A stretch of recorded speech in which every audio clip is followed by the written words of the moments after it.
Jadi untuk pertemuan hari ini kita akan membahas tentang analisis vektor. Sebelumnya suara saya kedengeran dengan jelas nggak sama kalian? Kedengeran, Bu. Jelas. Jelas, Bu. Jelas, oke. Tunggu bentar ya. Saya lihat dulu. Nah, silahkan perhatikan dengan baik. Sebelum saya memulai kelas hari ini, saya ingin mengingatkan untuk kalian, jika ada yang ingin ditanyakan kepada saya atau materinya kurang dipahami, silahkan langsung ditanyakan daripada dipendam gitu, terus nanti akhirnya menumpuk pertanyaannya dan masih banyak yang pada akhirnya tidak bisa memahami materi, itu maka akan pusing di akhir gitu. Jadi semakin banyak pertanyaannya di akhir nanti. Jadi lebih baik langsung ditanyakan saja ya pada saya. Apa yang belum dimengerti dan pertanyaannya apa, seperti itu. Silahkan tekan tombol raise hand ya, seperti biasa. Kalau misalnya ada yang mau tanyakan. Tuh, saya lihat kolom chat dulu. Agil, kenapa nggak bisa masuk literanya? Nggak tahu, Bu. Nggak bisa masuk dari tadi. Oke, kalau gitu siapa lagi nih yang hadir tapi belum absen? Biasanya Iqbal itu, Bu. Kalau Iqbal belum ada di literanya, belum terdaftar. Iya. Terus siapa lagi? Dede Muhsin udah masuk belum? Dede Muhsin. Dede Muhsin, Irdi, udah ada belum? Irdi udah absen, Bu, barusan. Irdi, tapi di sini belum. Belum masuk. Bentar ya, Bu ya. Kemudian Ishak. Ishak masuk dari sini. Ishak. Nih, di sini Ishak ada. Masuk, Bu. Ya, tapi belum Aduh, absen. Jangan lupa absen. Sarah juga belum. Agil udah saya absenkan ya. Terus siapa lagi? Fikrul. Fikrul belum ya. Di sini hadir di Zoom-nya hadir tapi di literanya belum isi ya. Oh, saya refresh dulu. Oke, Bu. Takutnya ini belum ke-update datanya. Lihat balik lagi ke awal. Magnetika Benda X absen. Lihat absennya dulu. Dede Muhsin tetap belum, Irdi juga belum, Ishak belum, Sarah belum. Agil tadi udah saya isikan ya. Kemudian udah, berarti itu tinggal yang tadi yang belum ya. Jangan lupa absen dulu. Sekarang kita langsung masuk ke materi. Sebelumnya ini PPT-nya udah kelihatan belum? Udah, Bu. Nah, jadi pada pertemuan hari ini kita akan mempelajari tentang analisis vektor. Di mana materi ini sebelumnya sudah pernah kalian pelajari juga ya tentunya di mata kuliah apa coba? Ada yang ingat? Fisika dasar 1. Fisika dasar 1. Iya, di Fisika dasar 1 kalian sudah mempelajari tentang analisis vektor. Nah, maka kita juga akan mencoba mengulang lagi. Ini materinya sebenarnya sama yang saya masukkan, supaya kalian bisa lebih mudah untuk menghafalnya, bukan menghafalnya, lebih mudah untuk memahaminya dan mengingat kembali materi tentang analisis vektor ini. Nah, saya sudah pernah menjelaskan ya ke kalian ini skema bagan besaran fisika ini, di mana besaran fisika terbagi menjadi dua, secara konseptual dan secara matematis. Secara konseptual terbagi menjadi besaran pokok dan besaran turunan, dan secara matematis terbagi menjadi besaran skalar dan besaran vektor, di mana besaran pokok ini merupakan besaran yang ditetapkan dengan suatu standar ukuran. Sedangkan besaran turunan ini merupakan besaran yang dirumuskan dari besaran-besaran pokok. Untuk besaran skalar itu sendiri, di sini kita akan lebih fokus pada membahas tentang besaran skalar dan besaran vektor. di mana yang merupakan besaran fisika jika ditinjau dari sudut pandang secara matematisnya ya. Nah, besaran skalar ini merupakan besaran yang hanya memiliki nilai, dan sedangkan besaran vektor ini merupakan besaran yang memiliki nilai dan arah. Nah, kata kuncinya dia tidak hanya memiliki nilai saja, tapi memiliki arah juga untuk besaran vektor ya. Nah, ini untuk vektor dan skalar dalam fisika. Nah, kenapa sih kita harus mempelajari besaran vektor dan besaran skalar? Nah, karena gini, di dalam fisika ini terdapat kuantitas yang yang sulit untuk dideskripsikan atau diterjemahkan secara matematis jika hanya menggunakan besarannya saja. Nah, karena kenapa? Ketika arah pergerakannya berbeda atau terdapat salah satu faktor arahnya yang berubah, maka tentu nilainya pun akan berubah. Nah, maka untuk membedakan dengan besaran-besaran yang hanya membutuhkan nilai saja, sudah bisa mempresentasikan besaran fisika, diperlukan besaran baru yang mampu merepresentasikan kalau besaran ini berubah tidak hanya nilainya saja, tapi arahnya juga. Nah, maka dinamakan dengan besaran vektor. Nah, macam-macam kuantitas dalam fisika itu ada macam-macam. Maksudnya seperti apa sih? Misalnya kuantitas temperatur. Temperatur itu untuk menggambarkan tingkat tinggi rendahnya suhu dari suatu benda atau suatu objek, atau dari manusia itu sendiri juga bisa, dari lingkungan juga bisa. Nah, kemudian ada juga volume, di mana kuantitas volume ini untuk mendeskripsikan besaran isi dari suatu bangun ruang. Nah, keterisian dari suatu bangun ruang. Dan kemudian ada juga kelajuan yang dapat ditentukan dengan angka real atau angka yang nyata. Nah, kuantitas yang tadi disebutkan ya, seperti temperatur, volume, kelajuan, itu merupakan kuantitas yang merepresentasikan besaran skalar. Nah, misalnya seperti temperatur ya, kita bergerak ke kanan, ke kiri, temperatur kita berubah atau tidak? Tentu saja tidak. Dia hanya membutuhkan nilai besaran nilainya saja untuk mendeskripsikan si temperatur itu sendiri, tanpa terjadinya ada perubahan ketika arahnya berubah. Nah, sedangkan untuk kuantitas seperti gaya, kecepatan, dan medan magnet atau listrik, dia memiliki spesifikasi besaran dan arah. Maksudnya seperti apa? Jadi maksudnya seperti ini.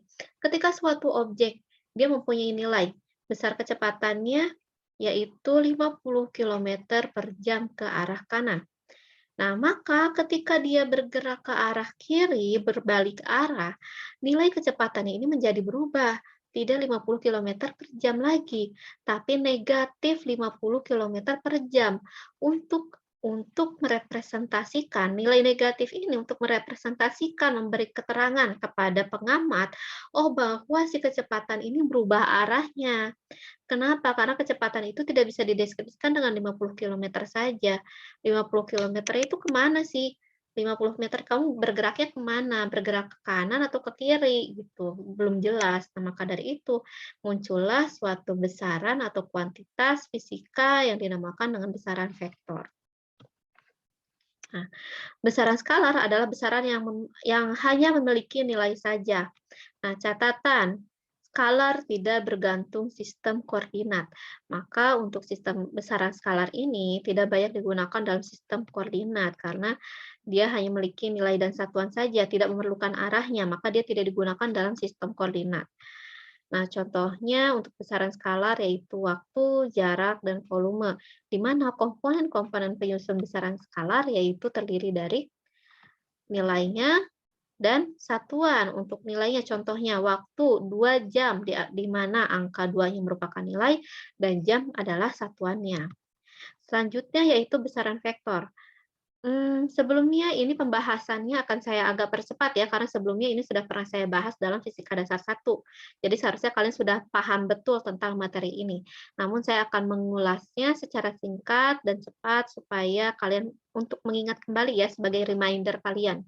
Supaya nanti ketika pembahasan selanjutnya tentang sistem koordinat ya, tentang macam-macam sistem koordinat, kalian sudah bisa mengaplikasikan cara pengoperasian besaran vektor, bagaimana membedakannya, bagaimana merepresentasikannya ketika dari suatu grafik menjadi bahasa matematis gitu.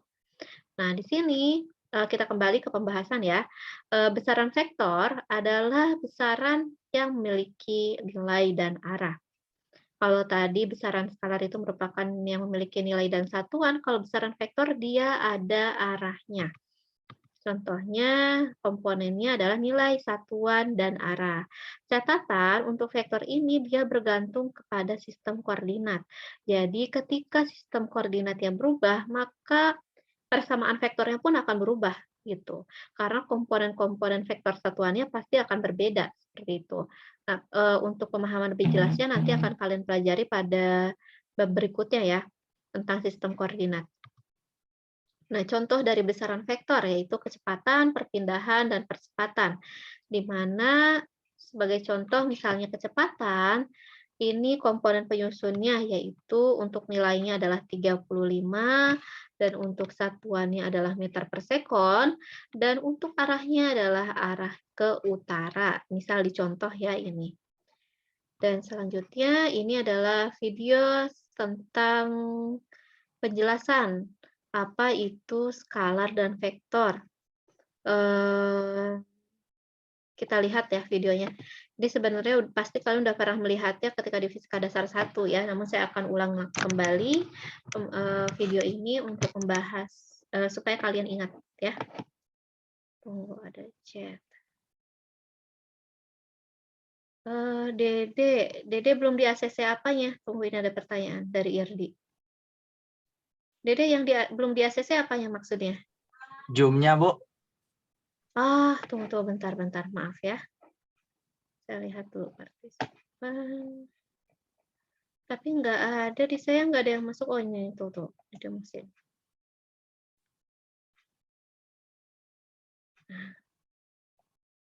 Oke, Dede Musin udah masuk. Halo. Dede Musin, udah masuk? Kedengeran suara saya? Udah, Bu. Udah, oke.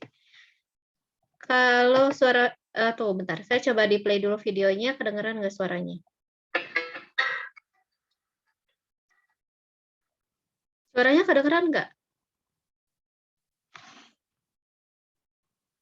Suara videonya Ada, Bu, kedengeran? tapi sebentar.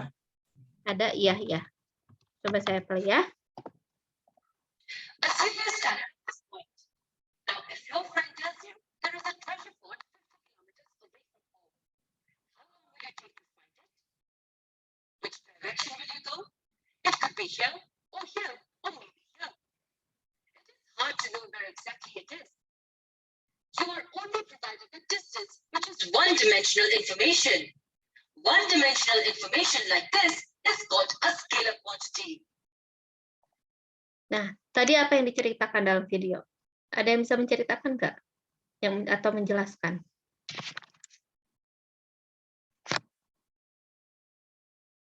Ya, ada yang bisa menjelaskan?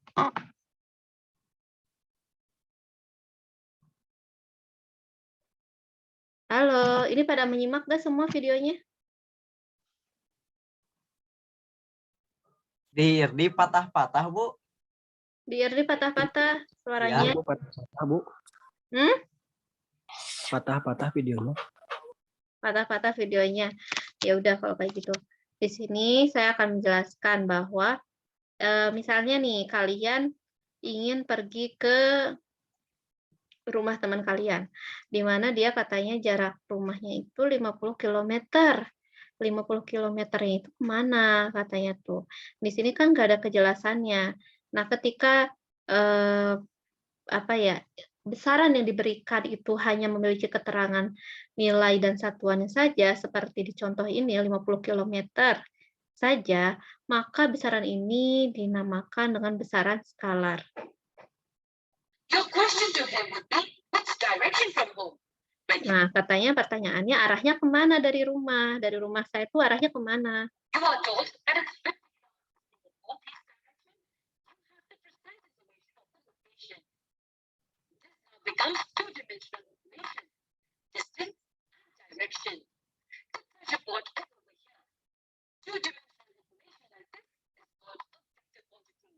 Nah, di sini dijelaskan, jadi kalau yang tadi kan yang pertama dijelaskan itu adalah besaran dalam satu dimensi, sedangkan two-dimensional quantity itu ketika ditambahkan keterangan arahnya, northeast di sini disebutkan. Nah, ketika ditambah keterangan arah, maka besaran skalar ini berubah menjadi yang namanya besaran vektor, atau besarannya yang asalnya jarak, ini berubah menjadi perpindahan, seperti itu. Scalar quantities are one-dimensional and vector quantities are two-dimensional. Speed is a very good example of what we call physics, a scalar quantity indicating only magnitude but not specifying any direction. Nah, di sini contoh paling mudah untuk dipahami ya dari besaran skalar itu adalah kelajuan atau speed, di mana dia hanya memiliki besaran dan tidak memiliki arah.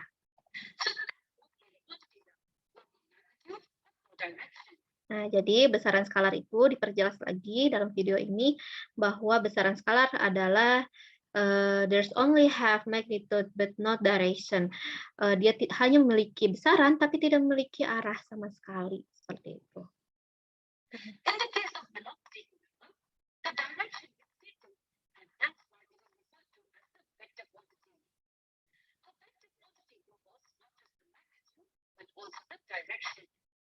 When you add directional information to speed, it becomes a vector quantity or velocity.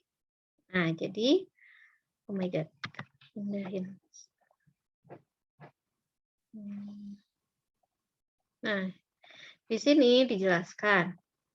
Jadi, kalau misalnya dibandingkan ya, kalau misalnya ketika dia memiliki besaran dan ditambah keterangan arah, itu namanya besaran vektor, dan contohnya adalah kecepatan. Seperti itu.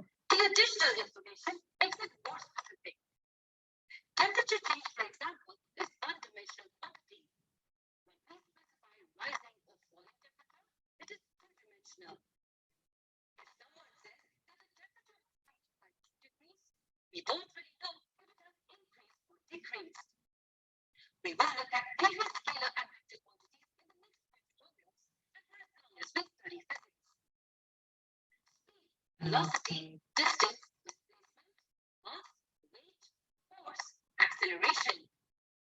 The more we look at these, the clearer this concept will become. Nah, jadi di sini dijelaskan ya, temperatur itu bisa dijadikan besaran menurut dia ya dalam video untuk temperatur itu sendiri dia bisa menjadi besaran skalar ataupun besaran vektor. Kapan ketika dia menjadi besaran vektor? Ketika dia menjadi besaran vektor, misalnya terjadi perubahan temperatur sebesar 22 derajat. 2 derajatnya itu naik apa turun? Kalau nyebutinnya sebesar 2 derajat saja, itu berarti sedang menjelaskan besaran skalar. Namun berbeda halnya ya ketika dia menjelaskannya terjadi perubahan temperatur naik sebesar 2 derajat Celcius. Ada kata naik atau turunnya. Itu yang mengartikan bahwa itu ada keterangan arah dalam besaran tersebut. Maka temperatur di sini menjadi besaran vektor seperti itu. Contohnya untuk besaran skalar itu di sini dijelaskan bahwa ada speed, distance, or mass atau kelajuan, jarak, dan massa. Dan sedangkan untuk besaran vektor itu contohnya adalah ada kecepatan, perpindahan, kemudian gaya ataupun gaya berat ya, weight force atau gaya berat ataupun percepatan seperti itu. Nah, selanjutnya di sini cara penggambaran dan penulisan vektor. Saya harap kalian memperhatikan dengan baik bagaimana cara penggambaran dan penulisan notasi vektor. Karena nanti pada bab selanjutnya kalian harus bisa menggambarkan atau merepresentasikan persamaan vektor ke dalam bentuk grafik dalam sistem koordinat. Ya, seperti itu. Nah, untuk gambar vektor sendiri biasanya direpresentasikan dengan gambar panah seperti ini. Nah, di mana titik P ini merupakan titik pangkal vektor dan Q merupakan ujung vektor. Nah, dan tanda panah ini menunjukkan, mengindikasikan kemana arah vektor itu bergerak atau menuju gitu. Sedangkan panjang panahnya ini ya, panjang panah dari P sampai Q ini merupakan besarnya panjang vektor atau besar vektor. Jadi ketika kalian disebutkan, diberi keterangan dalam soal, besar vektor PQ adalah 5 cm atau 5. Nah, maka 5 ke arah kanan. Maka kalian 5 cm ke arah kanan ya. Maka kalian tinggal menggambarkan vektornya itu dengan tanda panah sepanjang 5 cm dengan arahnya itu mengarah ke arah kanan gitu, sesuai keterangan yang diberikan dalam soal tadi seperti itu. Sedangkan untuk cara penulisan vektornya dalam buku gitu atau dalam buku tulis atau dinamakan dengan notasi vektornya gitu. Gimana sih cara untuk membedakan penulisan vektor gitu atau satuan vektor? Atau cara membedakan ini besaran satuan atau besaran vektor. Cara penulisannya untuk notasi vektor itu ada 3 macam. Jadi terserah mau pakai yang mana. Dan setiap buku dan setiap tingkat buku pun itu berbeda-beda cara penulisan vektornya. Ada yang dengan menggunakan ditebalkan atau menggunakan huruf tebal. Tunggu, suara saya kedengeran nggak? Kedengeran, Bu. Kedengaran, Bu. Kedengeran, oke. Kemudian ada yang juga pakai tanda panah di atas hurufnya. Nah, atau pakai huruf miring. Nah, untuk penulisan sehari-hari kalian dalam menjawab soal, disarankan ya kalau untuk menulis tangan itu menggunakan pakai tanda panah supaya lebih jelas perbedaan yang mana besaran skalar atau besaran vektor. Nah, sedangkan dalam buku diktat pada umumnya dia menggunakan huruf tebal. Penulisannya bukan menggunakan tanda panah, tapi menggunakan huruf tebal untuk mencirikan kalau besaran ini merupakan besaran vektor. Seperti itu ya. Dan sedangkan untuk besar vektor ini, notasi vektornya atau cara penulisannya dengan menggunakan tanda mutlak atau tanda kurung yang seperti huruf I ini ya. Bisa dilihat pada slide. Dan selanjutnya cara penggambaran vektor. Nah, di sini ada berbagai macam penggambaran vektor. Di mana vektor itu kan pasti bergantung dengan arahnya ya. Maka kalian bisa lihat ini kalau arahnya ke northeast itu berarti tenggara ya. Nah, berarti tinggal gambarnya seperti ini. Bisa juga kalau yang berlawanan arah, ini artinya apa? Ada yang bisa jawab nggak? Kalau gambarnya seperti ini, yang AB, yang sebelah kanan yang saya tunjuk. Dia artinya apa?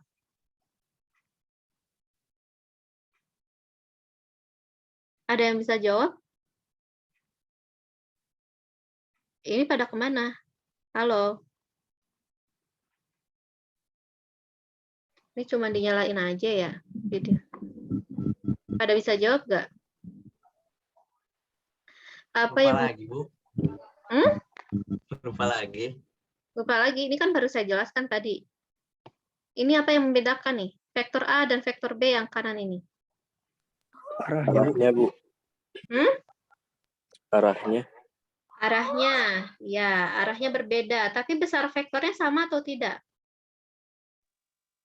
Sama, Bu. Sama, Bu. Nah, oke. Selanjutnya, untuk gambar yang di kiri bawah ini, yang membedakan apa? Besarnya, Bu. Besarnya, Bu. Ya, besar vektornya sama. Tapi arah vektornya bagaimana? Arahnya sama, Bu. Arahnya sama, betul. Berarti kan sudah paham. Kemudian yang kanan. Yang kanan ini yang membedakan apa? Arah sama besarnya, Sama Bu. besarnya, Bu. Arah sama besarnya. Oke, bagus. Selanjutnya, bentar, ini ada. Oke. Selanjutnya, kita lihat. Nih, benar ya. Nah, operasi matematik vektor. Nah, di sini sebenarnya saya ingin menunjukkan cara pengoperasian matematik vektor untuk yang pertama ini adalah penjumlahan, di mana untuk menjumlahkan vektor ini ada berbagai macam cara untuk menjumlahkannya, atau berbagai macam metode. Ada metode jajar genjang, segitiga, poligon, dan uraian. Ini sudah pernah saya jelaskan juga sebelumnya ya. Yang membedakan hanya bentuk dari vektornya saja. Kalau jajar genjang dibentuk menjadi vektor si vektor ini dibentuk menjadi seperti menyerupai jajar genjang, kalau segitiga bentuk vektornya disusun menjadi seperti segitiga sedemikian rupa, tapi pada dasarnya cara pengoperasian matematisnya sama, dijumlahkan saja. Untuk yang besaran satuan vektornya sama saja, atau yang arahnya sama saja. Misalnya yang I dijumlahkan dengan yang I lagi, yang J dengan yang J lagi, atau yang K dengan yang K lagi. Nah, di sini untuk penjumlahan vektor dijelaskan bahwa ketika dua vektor menunjuk arah yang sama, cukup ditambahkan keduanya. Ketika dua vektor dijumlahkan, maka penjumlahan vektor dihitung dari titik pangkal vektor sampai ujung vektor. Ini menerangkan penjumlahan vektor bukan secara matematisnya, tapi secara grafisnya atau secara gambarnya di dalam suatu grafik itu seperti apa sih cara penjumlahan vektor itu yang terjadi dalam sistem koordinat atau grafik itu seperti apa gitu. Ya, yang terjadi yaitu dengan cara menghitung jarak antara titik pangkal vektor sampai ujung vektornya. Contohnya seperti ini. Vektor A ditambah vektor B. Maka dalam grafik yang kita lihat supaya kita bisa melihat ini dijumlahkan atau dikurang, kita lihat yang dihitungnya itu dari mana. Kalau misalnya dari titik ujung pangkal A hingga titik ujung vektor B, maka kita sedang menjumlahkan vektor A dengan vektor B. Nah, penjumlahan vektor A dan vektor B. Nah, sekarang contohnya, ada yang bisa jawab nggak? Misalnya Fardan berjalan sejauh 20 meter ke arah timur, lalu Fardan berjalan lagi sejauh 30 meter ke arah timur, maka perpindahannya berapa? 50 meter, Bu. 50 meter. 50 meter ke arah timur. Oke, berarti udah paham ya. Kita lanjut. 50 meter ke arah timur. Selanjutnya adalah nih, penjumlahan vektor ketika dua vektor saling tegak lurus atau perpendikular, kita bisa menggunakan teori Pitagoras. Jadi bukan dijumlahkan seperti tadi ya. Tapi kita harus menggunakan teori Pitagoras. Apa itu teori Pitagoras? Contoh seperti ini. Andika berpergian menggunakan motor sejauh 120 km ke arah timur. Kemudian 160 km ke arah utara. Hitung perpindahan Andika dari posisi semula. Nah, ketika kita menghitungnya dengan cara mirip yang seperti tadi sebelumnya, misalnya dari titik start, kemudian mengikuti lintasannya ke timur, kemudian ke utara, maka yang kita hitung bukan besaran vektornya, tapi itu merupakan besaran satuannya, yaitu jaraknya. Namun, di sini yang ditanyakan adalah besaran vektornya. Besaran vektornya itu apa? Perpindahan. Maka berpindahnya itu berapa jauh? Yang kita hitung bukan lintasannya kalau perpindahan itu kan. Dari titik ujung pangkal awal hingga titik ujung akhir. Dengan menggunakan teorema Pitagoras, yaitu sisi miring sama dengan sisi miring kuadrat ya. C kuadrat sama dengan A kuadrat, sisi yang tegak, sisi yang ini arah horizontalnya, ditambah dengan tegak lurusnya. Sisi vertikalnya. Jadi C kuadrat sama dengan A kuadrat ditambah B kuadrat. Maka perpindahannya yaitu sejauh 20 km. Arahnya kemana? Nah, kita lihat resultannya. Bagaimana dengan arahnya? Arahnya itu kita bandingkan dengan arah mata angin. Nah, karena arahnya searah dengan northeast ya, maka untuk ini Hamdi bolak-balik masuk ya. Maka untuk perpindahannya yaitu ke arah timur laut ya, 200 km ke arah timur laut. Nah, tapi tidak cukup hanya menuliskan timur laut saja, kita membutuhkan keterangan yang lebih detail. Timur lautnya itu berapa derajat? Nah, maka kita menggunakannya dengan menggunakan sin kostan ya untuk mencari sudutnya. Saya harap kalian masih mengingatnya ya, karena di Fisika Dasar 1 pernah dirubah. Nah, maka untuk mencari tangan alfanya atau sudut arahnya, besar sudut perpindahannya, kita menggunakan tangan alfa sama dengan sisi depan dibagi sisi samping, atau sama dengan 160 dibagi 120.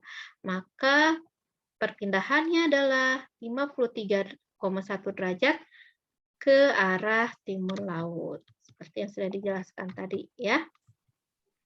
Nah, lalu pengurangan vektor. pengurangan vektor ini ketika dua vektor menunjuk arah yang berbeda. Nah, ketika dua vektor dikurangi, maka pengurangan vektor dihitung dari titik pangkal vektor sampai ujung vektor. Nah, misalnya seperti ini.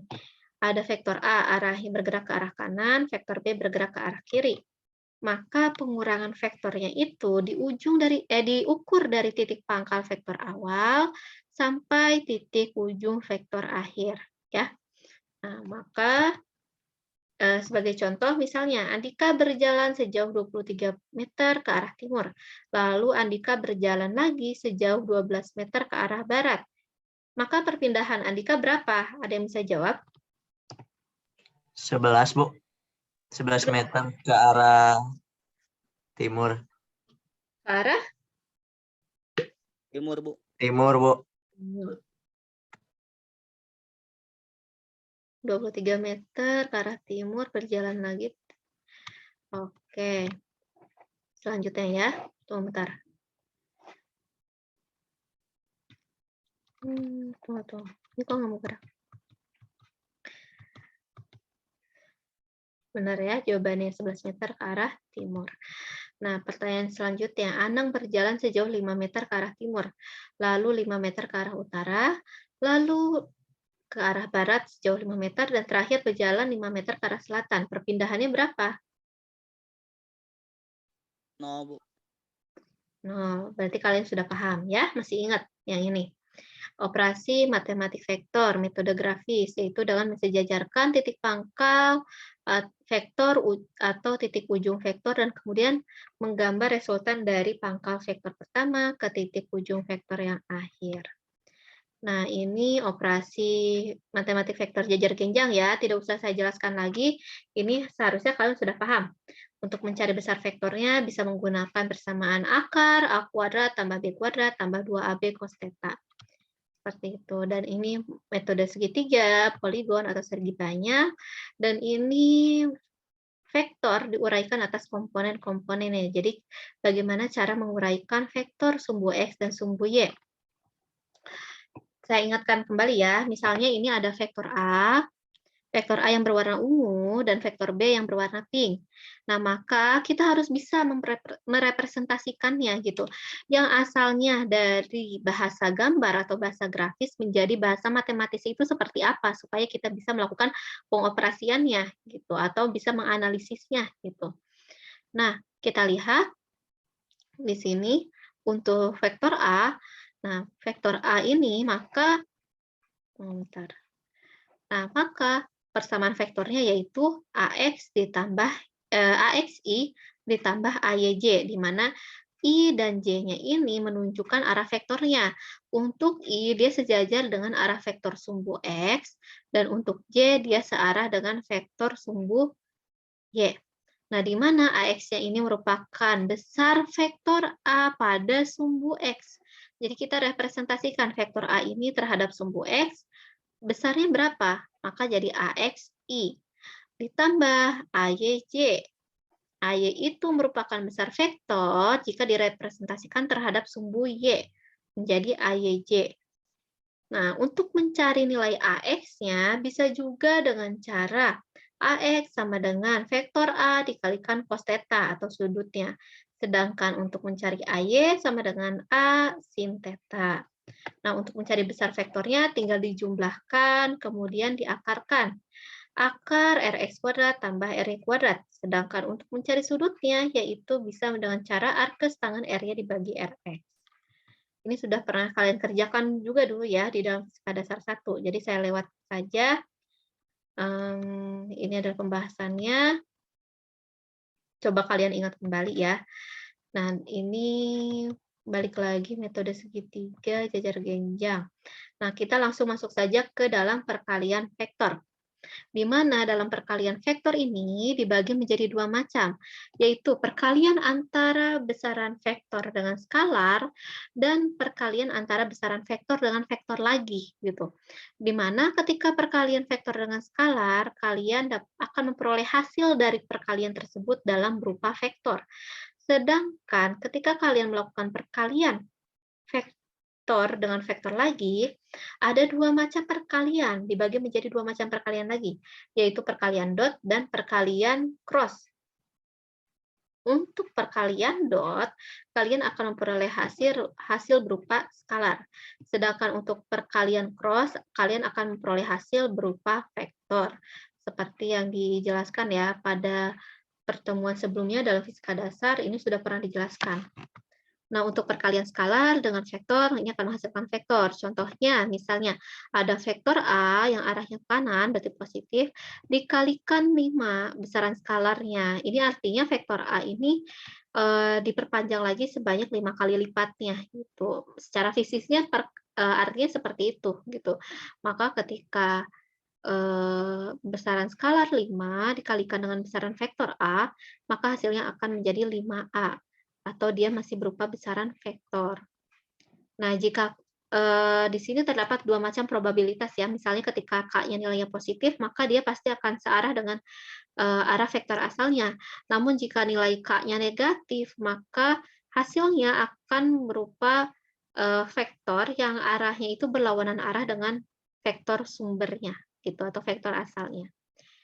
Nah, selanjutnya yaitu dot product.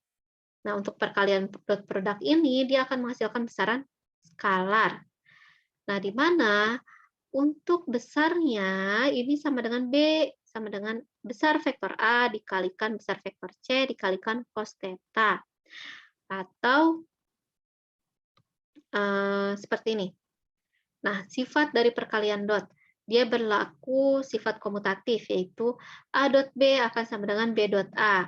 Atau dia juga berlaku sifat distributif, di mana A dot B plus C sama dengan A dot B ditambah A dot C. Di mana di sini berlaku ketika A dan B-nya saling tegak lurus, maka A dot B-nya ini akan sama dengan 0. Ya.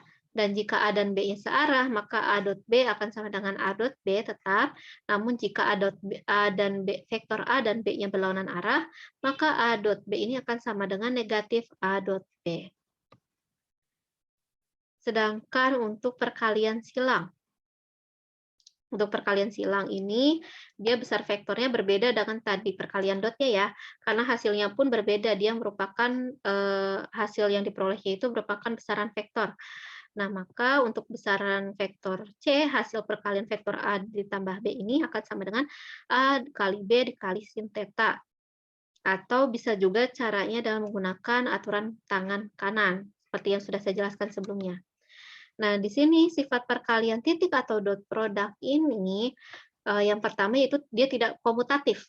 Tidak komutatif itu apa? Tidak bisa dibalik. Jadi misalnya ketika soalnya A cross B, kalian cara menghitungnya B cross A itu tidak bisa, karena dia tidak bersifat komutatif. Kemudian jika A dan B ini saling tegak lurus, maka A cross B akan sama dengan B cross A. Sedangkan jika A dan B searah atau berlawanan arah, maka A cross B-nya akan sama dengan 0. Nah, selanjutnya di sini perkalian vektor, vektor kali skalar, arahnya tidak berubah, atau besarnya berubah, hasilnya berupa vektor. Sedangkan vektor dengan vektor, ini secara ringkasnya ya, dibagi menjadi dua, yaitu perkalian dot dan perkalian cross. Di mana untuk perkalian dot hasilnya skalar, dan penulisan secara matematisnya, yaitu besar vektor A dikalikan besar vektor B kali cos theta. Kemudian, perkalian cross, ini hasilnya merupakan besaran vektor, dan untuk persamaan secara matematisnya, besar vektor A dikalikan besar vektor B dikalikan sin theta. Nah, ini juga sudah saya jelaskan kan ya? Untuk I dot I sama dengan J dot J sama dengan K dot K sama dengan 1. Sedangkan jika arah vektor yang berbeda, maka dia hasilnya akan sama dengan 0. Nah, untuk perkalian cross, ini kalian masih ingat kan? I cross J sama dengan K, J cross K sama dengan I, mengikuti kaidah. Kalau saya sih kaidah aturan tangan kanan itu kurang paham gitu ya, atau masih sulit untuk dipahami lah untuk saya. Kadang suka bingung, kadang suka salah gitu. Jadi saya biasanya menggunakan lingkaran ini. Tulis I, J, K. Kalau positif dia perputarannya ke kanan, kalau negatif dia ke kiri. Jadi kalau misalnya I cross J, maka I dikroskan dengan J, maka hasilnya selanjutnya yaitu K, seperti itu. Nah, sedangkan atau Atau bisa juga dihitung satu persatu dengan menggunakan metode determinan dari suatu matriks. Ya, kalian sudah belajar tentang matriks meskipun kalian kemarin nilainya pas-pasan semua ya, tapi harusnya bisa memahami kembali, coba dipelajari kembali bagaimana cara mendeterminan dari suatu matriks gitu. Karena di sini akan dipelajari lagi dalam vektor ya, dipelajari lagi cara mendeterminannya. Di mana di sini ada vektor A cross B, kemudian dirubah menjadi seperti ini. Untuk contohnya, nah seperti ini. Misal ada vektor A dan vektor B, nih C sama dengan A cross B, dikalikan secara cross, maka hasilnya akan berupa vektor lagi. Dan cara perhitungannya menggunakan matriks. Jadi si persamaan vektor ini kita rubah ke dalam bentuk matriks. Nah, bentuk matriks seperti ini, misalnya ini untuk AU atau I, ini menjadi, tunggu, bentar ya. Nah, yang ini misalnya AU itu misalnya I, ini untuk komponen J, ini untuk komponen K. Nah, kita tulis vektor yang pertama yang untuk vektor A. Untuk komponen I-nya, ini kan berarti I, J, K. Nah, untuk komponen I-nya tulis AU. Misalnya ini adalah 1. Maka di sini tulis 1. Untuk komponen J-nya misalnya 2. Maka di sini tulis 2. Untuk komponen K-nya misalnya 3. Maka tulis 3. Nah, begitu pula dengan vektor B. Tuliskan berdasarkan arah satuan vektornya ya, atau satuan vektornya. Ini kan berarti I, J, K. Nah, maka tulis vektor BU-nya ini misalnya 4, 5, 6. Maka kita tulis 4, 5, 6. Nah, kemudian cara mendeterminannya bagaimana? Kita kalau misalnya masih belum lancar, coba menggunakan metode ini. Ditulis kembali duplikasi untuk komponen satuan vektor I dan J. Di sini tulis berarti 1, 2, dan 4, 5. Kemudian kalian kalikan secara diagonal dari misalnya ya, untuk komponen I. Nah, dijumlahkan. Untuk yang diagonalnya ke kanan, itu kalian jumlahkan. Ya. Maka misalnya untuk komponen I, nah ini adalah 2 dikalikan 6. Ini menjadi 2 kalikan 6 dikurangi. Dikurangi ya. Dikurangi komponen I. Kita lihat yang I ini. Nah, 2 dikalikan 4. Kemudian ditambah. Ini untuk komponen C-nya, ini untuk komponen K-nya. Berarti 3 kali 4 dikurangi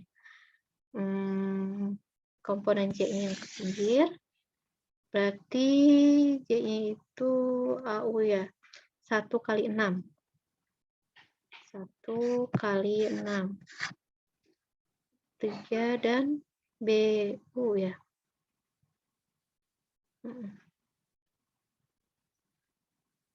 Kemudian yang J,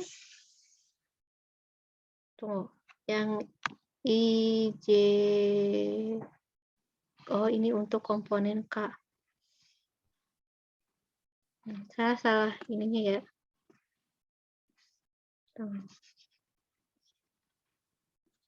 Untuk komponen. Nah, kita bedakan aja warnanya biar gak pusing. Untuk komponen C. Tunggu bentar ya.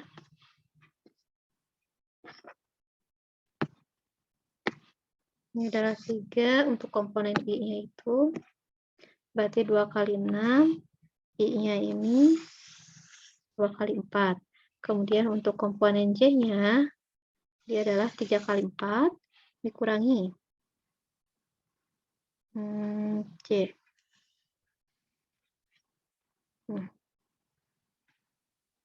J-nya itu berarti AU dikali BW ya. 1 kali 6.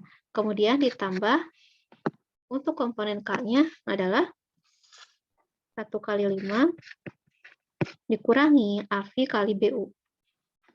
AV kali BU berarti ini yang K ya. Ini yang AU tuh harusnya ke sini nih tuh. Berarti I itu harusnya dikurangi 3 kali 5. Ini salah.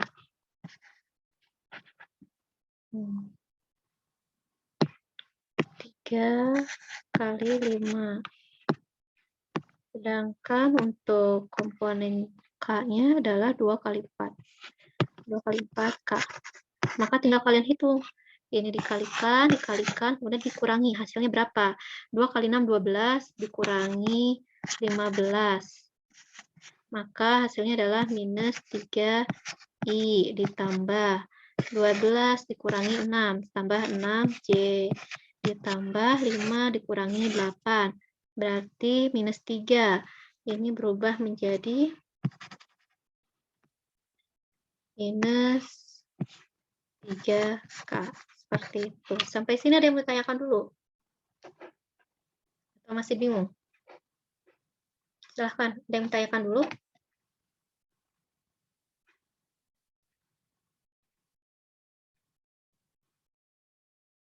Halo.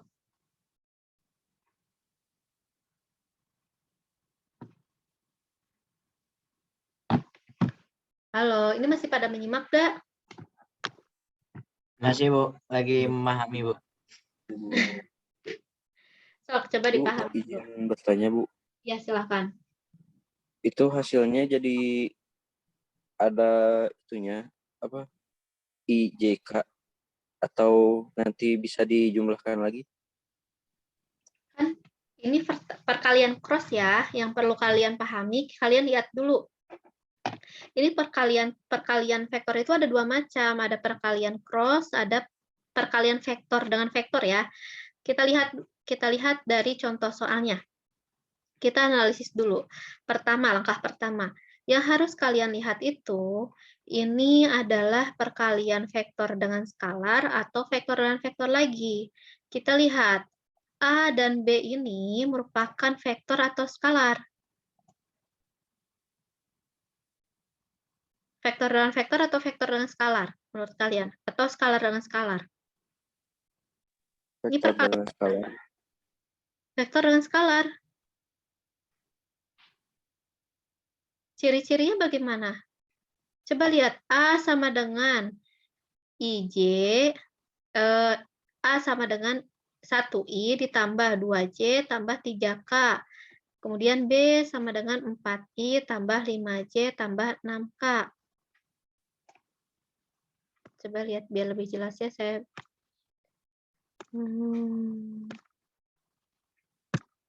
whiteboard. Tadi kan di contohnya itu seperti ini. A sama dengan 1I ditambah 2J ditambah 3K. Dan untuk B-nya ini sama dengan 4I tambah 5J tambah 6K. Ayo, kita lihat sama-sama. Di soalnya, tentukan nilai C. Di mana C sama dengan A cross B. Di sini, A dan B ini, untuk yang A ini vektor apa skalar? Vektor. Oke, untuk yang B? Vektor juga, Bu. Vektor, berarti yang harus kalian dibagan itu perkalian antara vektor dengan vektor. Selanjutnya, yang harus kalian lihat, perkalian vektor dengan vektor ini terbagi menjadi dua, yaitu perkalian cross dan perkalian dot. Di sini yang kalian lihat di soal itu perkalian cross atau perkalian dot? Cross, Bu. Mas, Bu. Cross, oke. Berarti kalian juga sudah paham. Di sini yang akan kalian lakukan adalah perkalian cross kedua buah vektor. Hasilnya sudah bisa diprediksi dari keterangan yang bisa kalian dapat seperti itu. Hasilnya ini berupa skalar atau vektor? Perkalian vektor dengan vektor secara cross. Hasilnya skalar atau vektor? Yang tadi saya jelaskan tadi. Vektor, Bu. Vektor. Hasilnya akan berupa vektor. Berarti hasilnya harus berupa, misalnya, C sama dengan 6, atau C sama dengan I tambah J tambah K. Yang mana hasilnya harusnya? Yang kedua, Bu. Yang kedua, berarti kalian harus sudah menganalisa. Oh, hasilnya harus seperti ini. harus berupa vektor lagi. Nah, lalu tadi disebutkan cara termudah untuk mengkalikan vektor dengan vektor secara cross, yaitu dengan cara menggunakan matriks determinasi. Nah, determinasi kalian lakukan seperti tadi. C sama dengan, berarti tulis I, J, K, 1, 2, 3, 4, 5, 6. Ya, untuk baris kedua ini untuk vektor A, baris ketiga untuk vektor B. Nah, untuk mempermudah cara determinasi ya supaya tidak salah bagi yang masih belum lancar ya, duplikasi, tulis duplikasinya I, J. 1, 2, 4, 5. Nah, kemudian sekarang tulis untuk vektor C sama dengan untuk komponen I-nya terlebih dahulu. Kita lihat, diagonal ke kanan, hasil perkalian di diagonal kanan dikurangi diagonal ke kiri. Maka 2 kali 6 dikurangi 3 kali 5. Ditambah untuk komponen J-nya, sekarang lihat diagonal ke kanannya, tarik garis. 3 kali 4 dikurangi 1 kali 6. Berarti 3 kali 4 dikurangi 1 kali 6. Ditambah komponen K-nya. Komponen K-nya, misalnya kita lihat dari sini. 1 kali 5 dikurangi diagonal kirinya. 2 kali 4. Lalu kalian jumlahkan. Oke, seperti ini. I sama dengan 6 kali 2, 12. Dikurangi 15. Berarti negatif 3. Ditambah 12 dikurangi 6. Berarti 6J. Ini negatif 3 ya. Ditambah 5 dikurangi 8. Berarti negatif 3K. Kita rapihkan persamaannya menjadi C sama dengan negatif 3I ditambah 6J dikurangi 3K. Seperti ini. Berarti hasil yang terbentuk ini berupa vektor apa skalar? Vektor. Vektor, Bu. Vektor. Sampai seperti ini, apakah ini harus dijumlahkan kembali? Misalnya jadi minus 3 tambah 6 tambah minus 3. Harus dijumlahkan nggak? Enggak, Bu. Enggak, karena emang hasilnya berupa vektor. Jadi hasil akhirnya itu yang diperoleh ini udah benar apa belum berdasarkan analisis awal tadi yang kalian lakukan? Udah benar belum?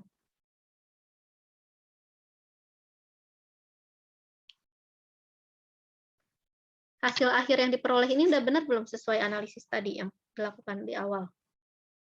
Benar, Bu. Iya, sudah benar. Sampai sini ada yang bertanyakan lagi?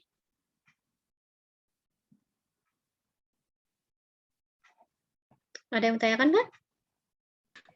Dapat dimengerti, Bu. Oke, kalau gitu saya lanjut ya. Mana sih yang ini? Kita lanjut. Tunggu bentar. Laptop sayanya lowbat. Saya colokin dulu ya, bentar.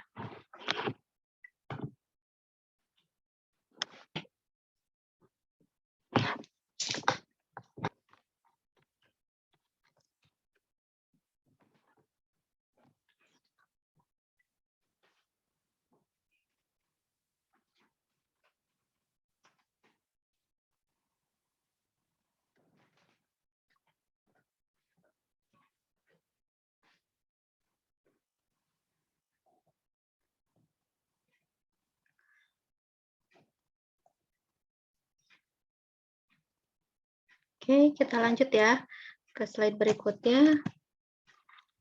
Bentar.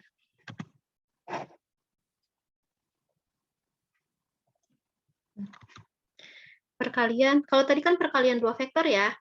Nah, kalau tadi yang kalian lakukan itu adalah perkalian dua vektor antara vektor A cross vektor B.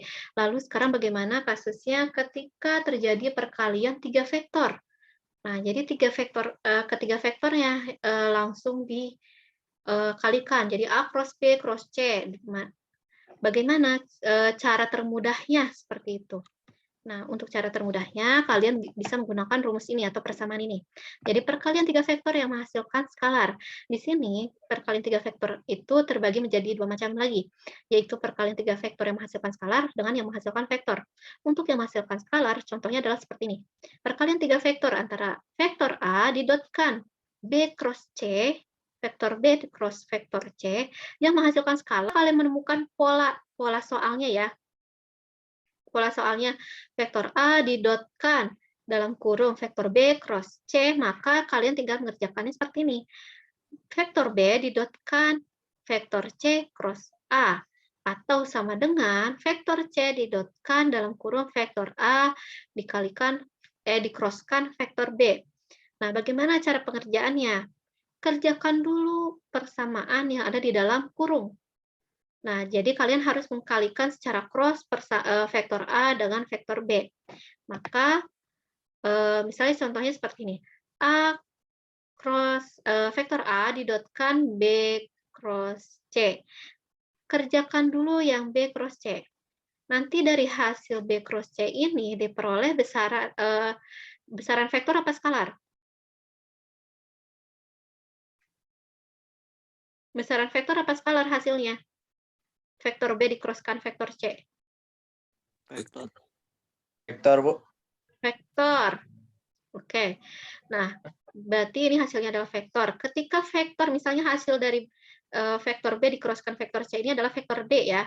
Misalnya, berarti vektor A didotkan vektor D ini hasilnya vektor apa skalar? Vektor apa skalar? Vektor dikalikan dengan vektor secara dot. Hasilnya vektor apa skalar? Skalar, Bu. Skalar, ya betul. Nah, sebagai contohnya seperti ini. Kita mengerjakan coba latihan soal. Ada 3 macam vektor.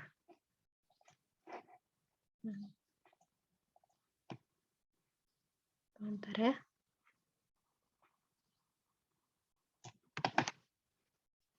Tulis di sini.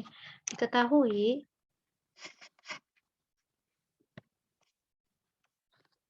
saya coba lipat dulu resepnya.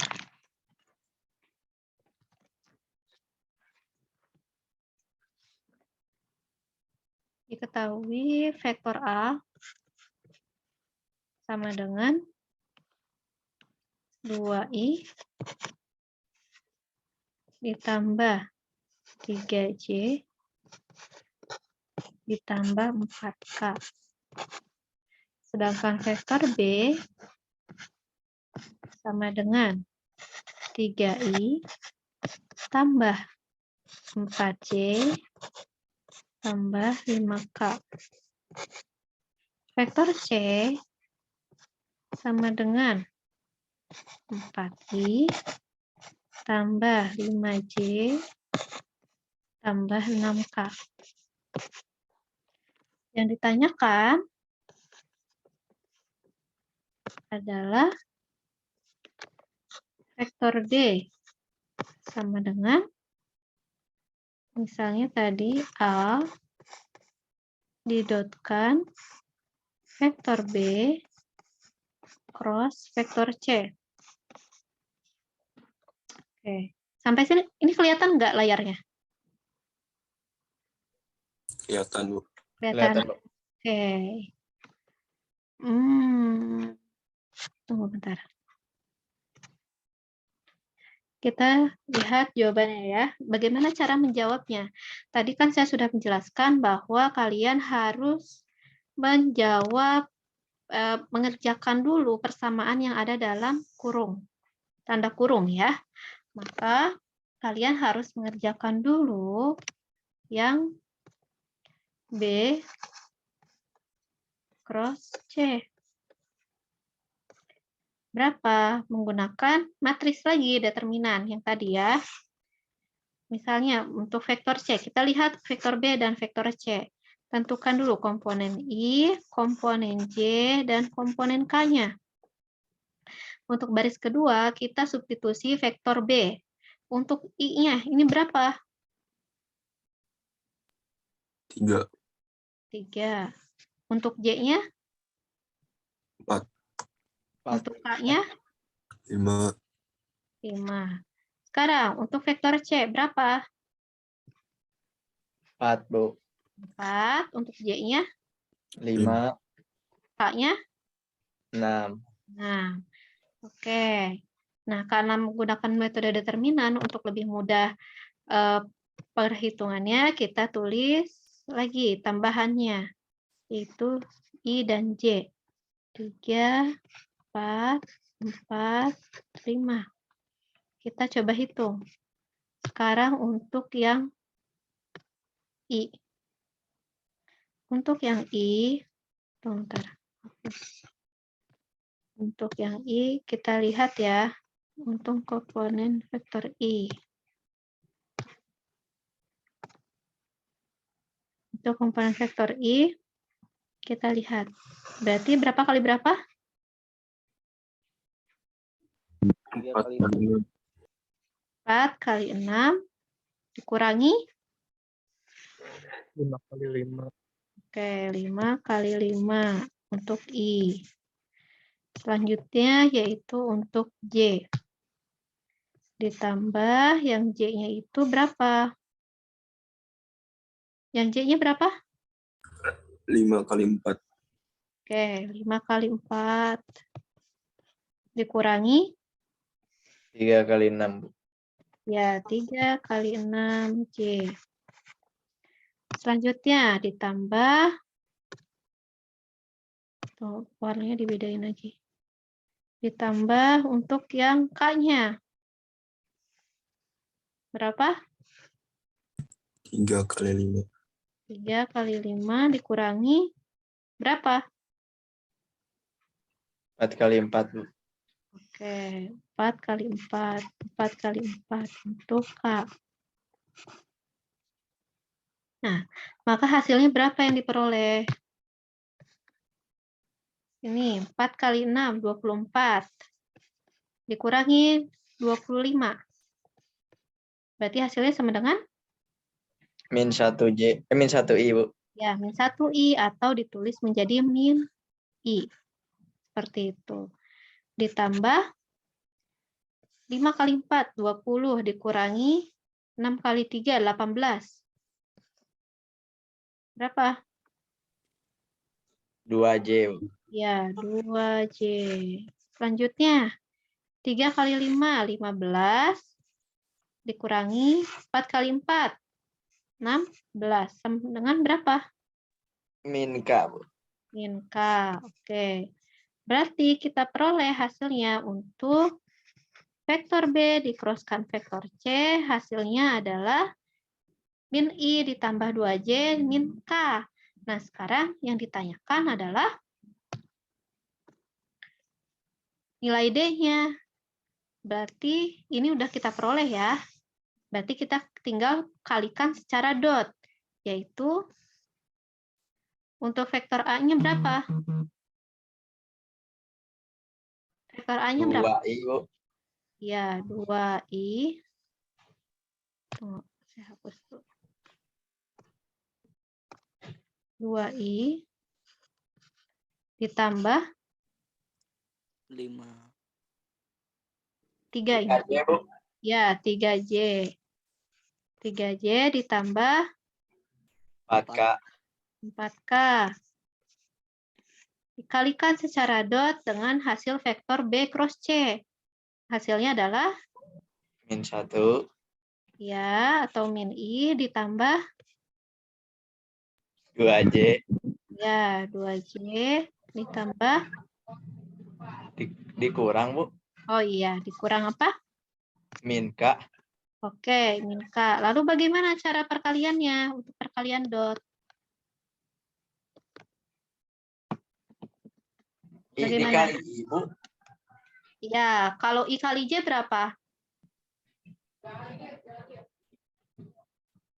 Min Kalau 2. I dot J berapa hasilnya?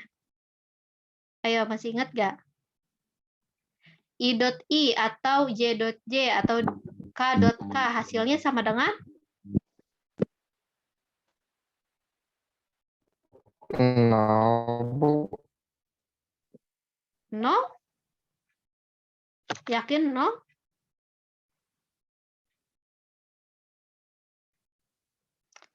Ayo, ingat-ingat lagi tadi.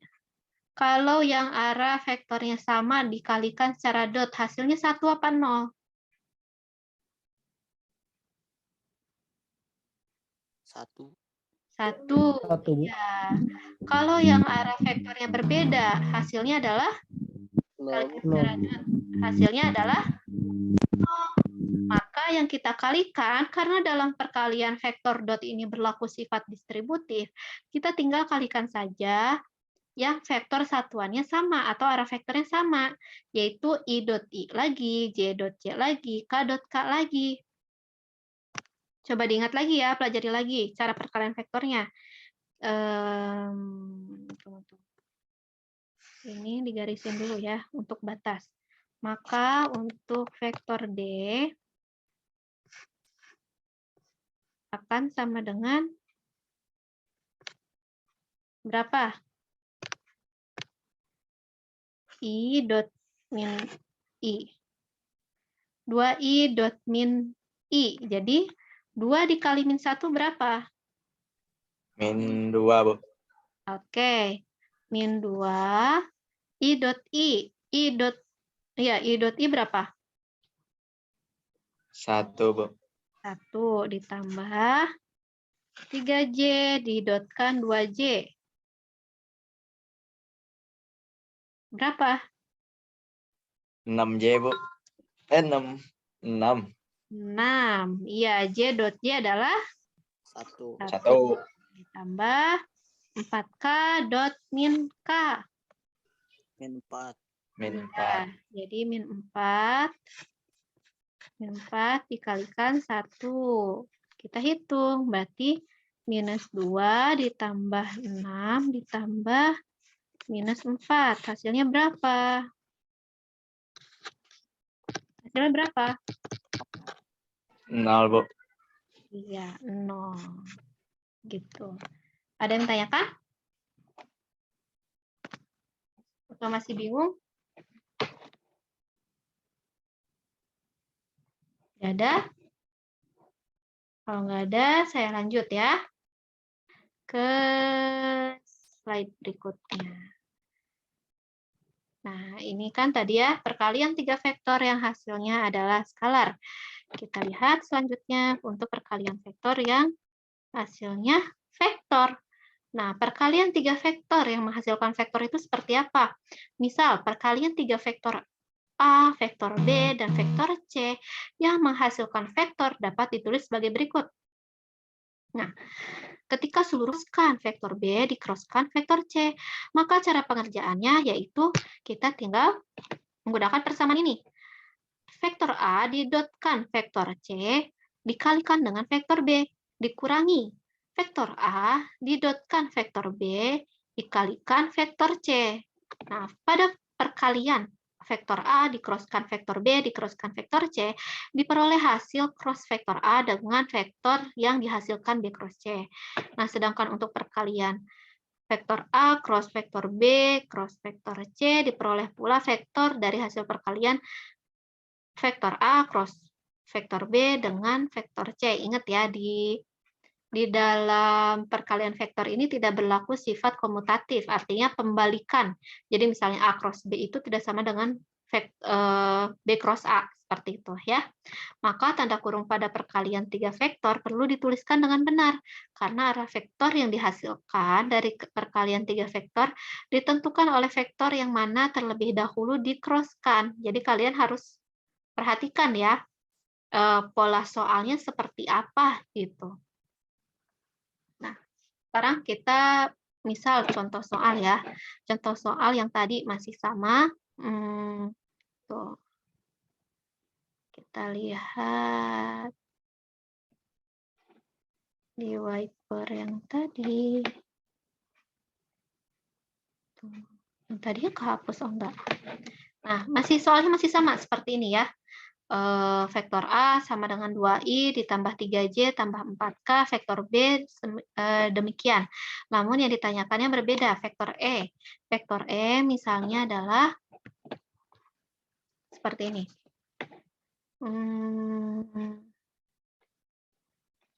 Yang ditanyakan adalah vektor E sama dengan seperti contoh soal tadi ya, A cross B cross C. Mana sih tadi tuh? Nah, vektor A dikroskan vektor B dikroskan vektor C. Maka ini persamaannya adalah tadi A dot C kali B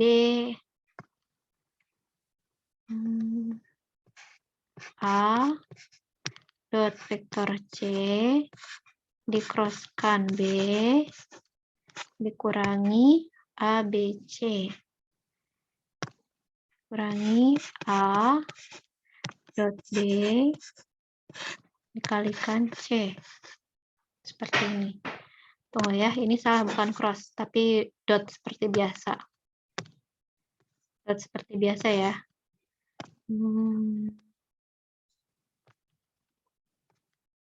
Ini dot seperti biasa. Nah, soal yang tadi berarti kita tinggal langkah pertama yaitu mencari dulu A dot C-nya berapa dan A dot B-nya berapa. Seperti itu ya. Kita hitung satu per satu. Untuk A dot C. Maka sama dengan vektor A itu tadi berapa? 2, 3, 4 ya. 2i tambah 3j tambah 4k. Didotkan vektor C adalah vektor C-nya itu berapa? 4, 5, 6. 4i tambah 5j tambah 6k. Hasilnya berapa? Hasilnya berapa? 8 Oke, 8 ditambah 15 Oke, 15 kali 1 tambah 24. 24 kali 1. Berapa hasilnya? 8 tambah 15, 23. 23 tambah 24 berarti 47 ya. 47. Oke, sampai sini dapat dipahami? Dapat dipahami? Insya Allah, Bu. Ya, oke. Selanjutnya. Kenapa? Kenapa? Kita lanjut ya. Selanjutnya yaitu untuk A dot B. A dot B sama dengan 2i tambah 3j tambah 4k didotkan vektor B 3i tambah 4j tambah 5k. Oke, berapa hasilnya?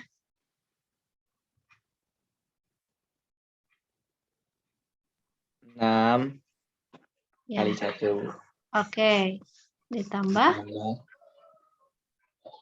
Itu tuh 20 3j kali 4j 12 kali 1 tambah 4 kali 5 20 kali 1. maka hasilnya berapa? 38. Iya, 38. Nah, selanjutnya kita hitung satu persatu lagi ya. Nah, hasil A dot C didotkan dengan vektor B. Untuk yang pertama ya.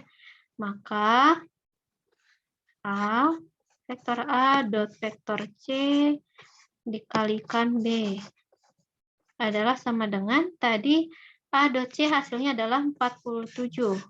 Vektor B adalah 3I tambah 4C ditambah 5K. Maka sama dengan, bagaimana cara mengkalikannya? Berlaku sifat distributif, yaitu 47 dikali 3, 47 kali 4, 47 kali 5. Seperti itu. 47 kali 3 berapa? 7 kali 3, 21. 24 kali 3, 12. 141. 141, Bu. Ya. Ditambah 47 kali 4. 7 kali 4, 28. 2. 4 kali 4, 188. Oke. Tambah 47 dikali 5. 7 kali 5, 35. 3, 4 kali 5, 22, 35. Oke. Seperti ini. Ya. Selanjutnya kita hitung lagi. Yang A dot B dot C. Berapa hasilnya? A dot B dikalikan vektor C sama dengan tadi A dot B itu adalah 38 ya. 38 dikalikan vektor C. Vektor C itu adalah 4I ditambah 5J ditambah 6K. Berapa hasilnya? Berarti 38 dikali 4. 8 kali 4, 32. 4 kali 3, 12. 142 ya. Betul nggak? 152, Bu. 152. Oh iya benar. 152. 152. Ditambah 38 kali 5. 8 kali 5, 40. 45. 190. Betul nggak? Betul, Bu. 38 kali 6. 8 kali 6, 48. 4, 6 kali 3, 18. 20, 28.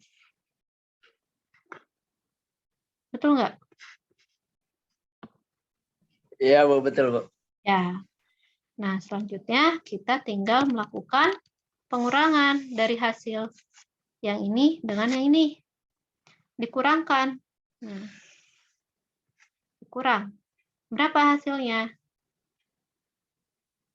141, yang I dengan I lagi ya, yang J dengan J lagi, K dengan K lagi. 141 dikurangi 152 berapa? 11 ya? Minus 11. Iya, Bu. Minus 11. Minus 11 I. Ditambah berapa? 2. Minus 2. Minus 2 bukan? Iya, Bu. Minus 2.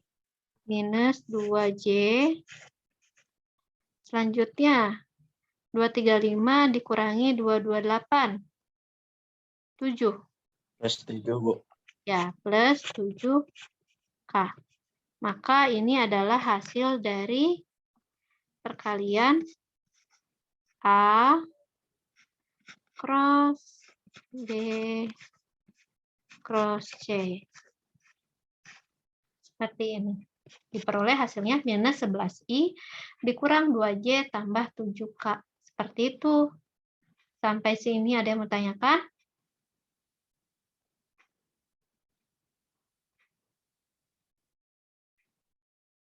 Ada yang tanyakan nggak? Insya Allah cukup, Bu. Cukup? Kalau cukup, tuh.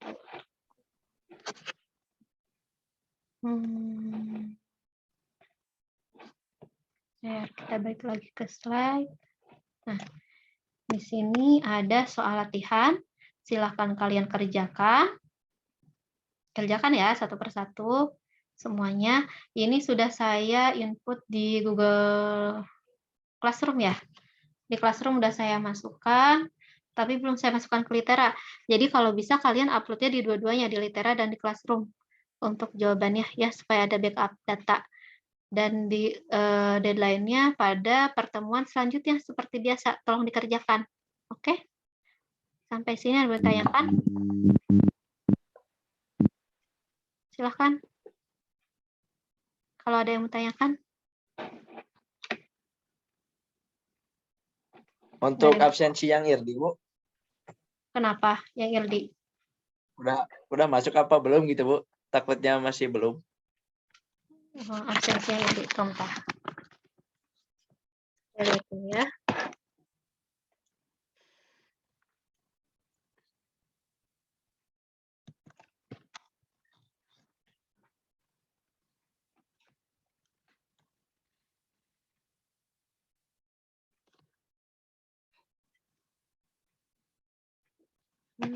Bentar.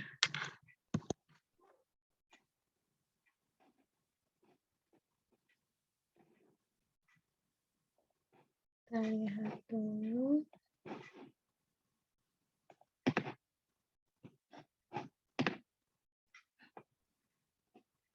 Siapa lagi yang belum absen? Atau nggak bisa masuk litera? Litera? Saya biasa.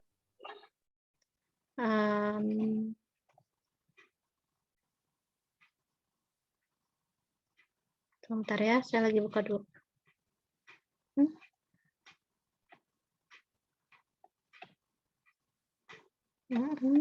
Masuk. Oke, Agil udah. Udah semua? Udah masuk. Tunggu, Ildi ya? Ildi. Saya lihat. Udah masuk Ildi. Ya. Yang lainnya ada yang mau tanyakan lagi nggak? Kalau nggak ada yang mau tanyakan, saya tutup perkuliahan hari ini. Saya cukupkan sekian. Silahkan dikerjakan tugasnya. Sudah saya masukkan ke Google Classroom. Dan akan saya upload juga di Litera. Untuk jawabannya juga jangan lupa di-upload juga di Litera dan di Google Classroom. Kalau misalnya ada yang belum paham atau belum dimengerti, silahkan melakukan diskusi kelompok bersama teman-teman yang lain. Jadi kalian harus bisa bergerak aktif ya, lebih aktif daripada biasanya untuk perkuliahan offline gitu. Untuk perkuliahan online memang banyak sekali kendalanya. Jadi kalian harus banyak bergerak aktif sendiri gitu. Jangan lupa dikerjakan tugasnya ya untuk nilai tambahan kalian seperti biasa. Jika ada, semoga kalian bisa mengerjakannya dengan baik dan selalu dalam keadaan sehat walafiat. Saya tutup perkuliahan hari ini. Wassalamualaikum warahmatullahi wabarakatuh.